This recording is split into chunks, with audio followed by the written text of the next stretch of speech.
but minimizing of the human work with the automation. With having the like a human hand and wrist, the robot will do the many works with the help of the sensors.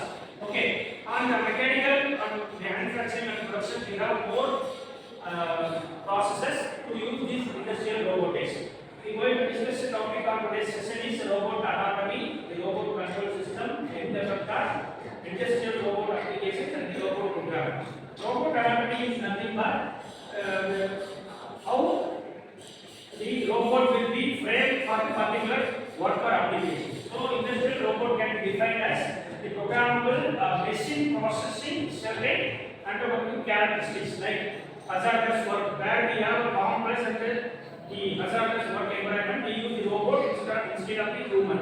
And then repetitive work cycle are more the human requirement in the places like thermal field or some other the complex design manufacturing areas, we use this robot. Consistency and accuracy and the difficult handling tasks for humans, multi-shift operations, reprogrammable, flexible interface with the other computer system. In robot anatomy. What is the robot anatomy? Where you have the degrees of freedom is the main point we consider here, like a human hand. Joints provide relative motion. That you can see the diagram there. You have this robot enter from the wrist. We have both yaw and wrist. It will rotate at 360 degree to perform the application, loading and unloading or keep it in the machine station. Okay. And then these are the rigid number rigid joint. Various joint types like linear or rotating. And then I told that the degrees of freedom. Depends on the degrees of freedom, we can fix the robot work. Okay. And then later we have the body and arm and wrist assembly. Where you position the object, where body and arm is the main to position the object. Where we have as a laboratory, we have a robot. We have in the conveyor belt, the loading station and unloading station.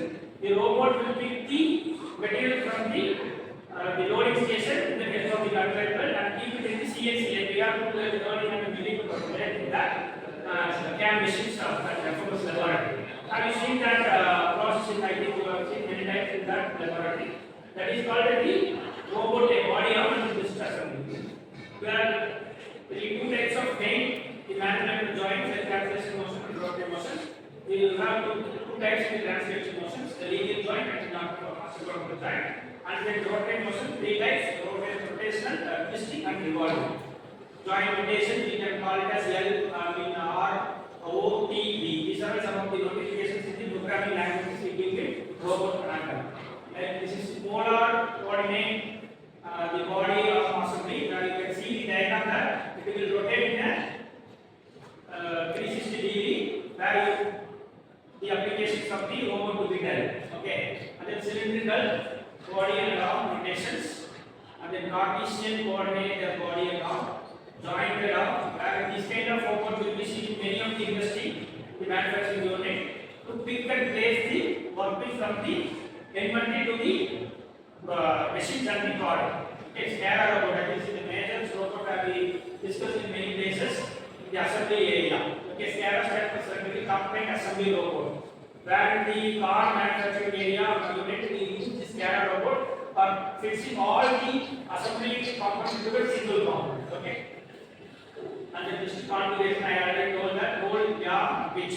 These are the three main degrees of freedom where the role of that wrist will work in the applications, robot applications. Example. And then this is the TR is nothing but twisted rod. We have different kinds of applications. Joint drive system.